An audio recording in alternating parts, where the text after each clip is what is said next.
इतिहास ऑनर्स के विद्यार्थियों के लिए वर्ल्ड हिस्ट्री के अंतर्गत हम विश्व की सभ्यताओं के इतिहास पर प्रकाश डालते हुए आज एक नया चैप्टर शुरू करेंगे और वो है यूनान की सभ्यता, उसकी अवधारणा कि किस प्रकार से यूनान अस्तित्व में आया, यूनानी लोगों ने अपना प्रभाव स्थापित किया और किस प्रकार से यूनानियों ने दुनिया भर को विजित करके अपनी सभ्यता संस्कृति का विकास किया। तो आज का हमारा विषय है यूनान की सभ्यता की अवधारणा। यूनान की प्राचीन सभ्यता को विद्वानों ने 3 भागों में विभाजित किया है। पहला हेलाडिक, दूसरा हेलेनिक और तीसरा Hellenistic. Helladic, Hellenic, Hellenistic. Helladic शब्द का अर्थ है यूनान की सभ्यता, यानी भौगोलिक आधार पर यदि देखें तो ग्रीस या यूनान की सभ्यता जो यूनान प्रांत तक फैली हुई थी। हेलेनिक का अर्थ है यूनानियों की सभ्यता, यानी कि जहाँ जहाँ यूनानी गए, चाहे वो व्यापारी के रूप में, आक्रामक राजाओं के रूप में या अन्य रूप में, जहाँ भी गए अपनी सभ्यता संस्कृति का विकास किया, वो सब हेलेनिक के अंतर्गत आता है। अवधारणा का तीसरा रूप है हेलेनिस्टिक। इसका अर्थ है यूनानियों से प्रभावित सभ्यता। इन तीनों सभ्यताओं के अलग अलग काल है। हेलाडिक सभ्यता का काल ईसा से 3000 वर्ष पूर्व आरंभ होता है और लगभग 1100 ईसा पूर्व में समाप्त होता है। अगले लगभग 350 वर्ष आक्रमण, युद्ध, सामाजिक पुनर्रचना और नई यूनानी संस्कृति के प्रसव काल माने जाते हैं। ये काल तांबे के युग की समाप्ति से शुरू होकर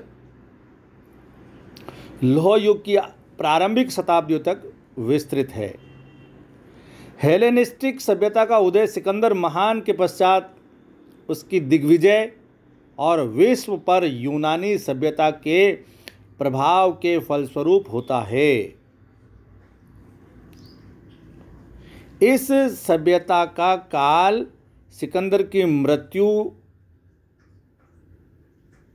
के वर्ष 323 ईसा पूर्व में शुरू होता है तथा 30 ईसा पूर्व में उस समय समाप्त हो जाता है जब समूचा यूनान और उसका प्रभाव क्षेत्र रोमन साम्राज्य का अंग बन गया। इन तीनों कालों में सभ्यता के विकास की दृष्टि से एक गहरा नाता और सातत्य होते हुए भी इनमें से प्रत्येक काल की सभ्यता का चरित्र अलग है और उसकी एक भिन्न अवधारणा मिलती है।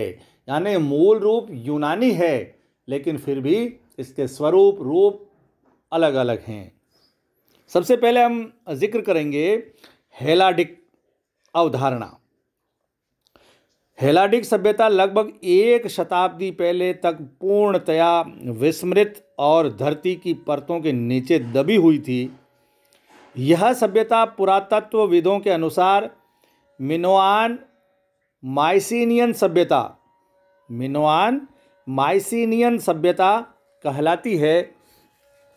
इसका उदय ईसा से 3000 वर्ष पूर्व यूनान के क्रीट द्वीप पर हुआ। वहाँ से ये सभ्यता यूनान की मुख्य भूमि पर फैली और वहाँ से एशिया माइनर तक। यह वह युग था जब यूनान नवप्रस्तर युग यानी कि नियोलिथिक एज को लांघ कर ताम्र युग, ब्रॉन्ज एज में प्रवेश कर रहा था। इस युग में सभ्यता के लगभग प्रत्येक चरण का गहराई के साथ विकास हुआ। भाषा विकसित हुई, समाज में समानता की चेतना जागृत हुई।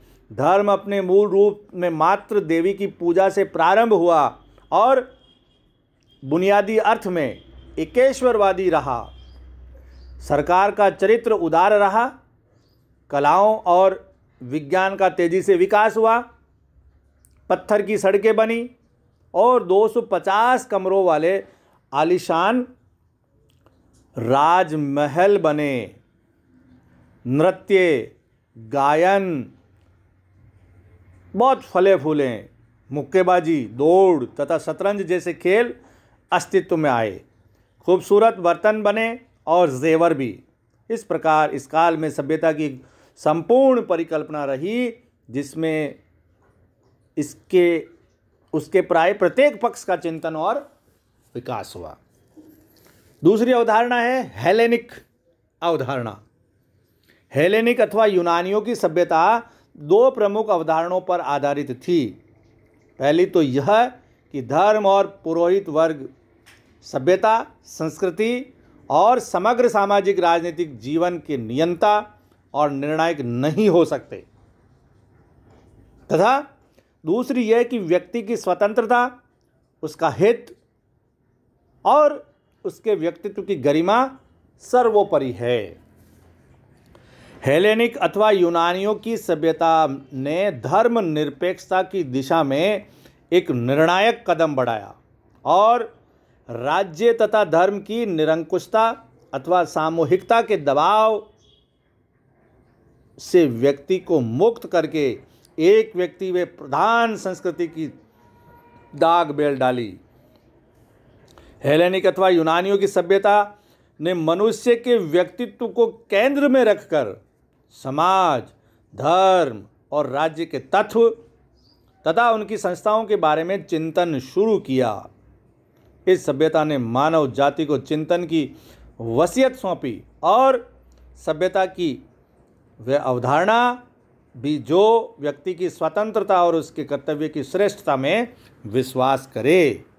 इस काल में एक ऐसे प्रबल दार्शनिक चिंतन का ज्वार आया जिसने मनुष्य के व्यक्तित्व को मनुष्य के सामने तो क्या देवताओं के सामने भी है दीनहीन और पाप मूलक मानने से इनकार कर दिया। यह दृष्टिकोण मूलतः धर्मनिरपेक्ष, अंधविश्वासों से मुक्त और विवेक परक था। इस काल में जानने की उत्कंठा को बढ़ावा मिला और ज्ञान को आस्था से ऊंचा स्थान दिया गया। हेलेनिक सभ्यता का मूल लक्षण यह है कि उसने सभ्यता के लिए एक मूल कसौटी निर्धारित कर दी और वह कसौटी है व्यक्ति के व्यक्तित्व की गरिमा, उसका आदर, उसकी स्वतंत्रता और उसका हित। इस अवधारणा के अनुसार उस रीति, नीति और आचरण संहिता को सभ्यता नहीं कहा जा सकता जो मनुष्य के व्यक्तित्व की उपेक्षा अथवा उसका दमन करे, जो उसको अपने मन की बात मन में ही दबा लेने के लिए विवश करे अथवा जो उसके बुनियादी मानवीय हितों की उपेक्षा करे। यह एक महत्वपूर्ण अवधारणा है। यह राज्य और समाज के सामूहिक व्यक्तित्व को व्यक्ति के व्यक्तित्व का प्रतिद्वंद्वी नहीं मानती तथा दोनों के बीच समवाय और सामंजस्य का प्रतिपादन करती है। इस रूप में हम यूनान की जो ये अवधारणा है हेलेनिक, उसको विश्व समुदाय का एक प्रेरक और मार्गदर्शक मान सकते हैं। फिर तीसरी अवधारणा है हेलेनिस्टिक अवधारणा। यूनान में सभ्यता के विकास का तीसरा चरण सिकंदर महान की दिग्विजय के फलस्वरूप विश्व के विभिन्न भागों तथा यूनानियों की संस्कृतियों के बीच संपर्क के साथ शुरू होता है। यूनान की सभ्यता जिन एशियाई और यूरोपीय सभ्यताओं के संपर्क में आई, उसने उन पर अपनी कतिपय बुनियादी और मौलिक विशेषताओं की छाप छोड़ी और एक नई यूनान प्रस्तावित सभ्यता को जन्म दिया। यूनान प्रस्तावित सभ्यता। इस नई सभ्यता की बुनियादी अवधारणा लोकतंत्र के दर्शन की अस्वीकृति पर निर्मित हुई। इसमें लोकतंत्र का स्थान स्वेच्छाचारिता ने ले लिया, जिसकी शुरुआत सिकंदर महान से हुई। यूनान के चंद नगर राज्यों में लोकतंत्र बचा रहा, लेकिन उसे लोकतंत्र का अंतिम चरण ही माना जा सकता है।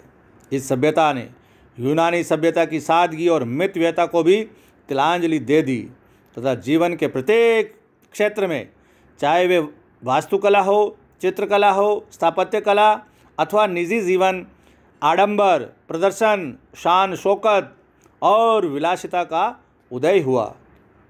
उत्पादन और व्यापार व्यवसाय के क्षेत्र में यूनानी सभ्यता की छोटी इकाइयों का स्थान इस नई सभ्यता में बड़े पैमाने के उत्पादन और व्यापार ने ले लिया। जीवन की आंतरिक सघनता और मानवीय संवेदनशीलता का स्थान प्रदर्शन और आडंबर ने ले लिया तथा राज्यों के विस्तार और व्यापार में मुनाफे के फैलाव पर ध्यान केंद्रित किया गया। यूनानी सभ्यता ने जिस आत्मसंतुष्ट नगर राज्य का निर्माण करके साम्राज्यवादी महत्वाकांक्षाओं को सीमित किया था, उसके परकोटे टूटने लगे और राज्य का विस्तार सभ्यता की श्रेष्ठता की कसौटी बन गया। इस प्रकार यूनान की सभ्यता अपने तीसरे चरण में उसी राजतंत्र की ओर लौट गई जिसका निर्माण उसने अपने प्रथम चरण में किया था। वास्तव में शुद्ध यूनानी सभ्यता का काल ईसा पूर्व 1100 से लेकर 4वीं शताब्दी के मध्य तक ही सीमित है, जिसमें उस सभ्यता का निर्माण हुआ जिसने समूचे विश्व पर अपनी छाप छोड़ी और सभ्यता की एक सभ्य कल्पना प्रदान की। तो इस प्रकार से हम देखते हैं कि किस प्रकार से यूनानी सभ्यता पनपी, विकसित हुई और विभिन्न कालों में विभिन्न अवधारणाओं के अंतर्गत इसने विकास किया।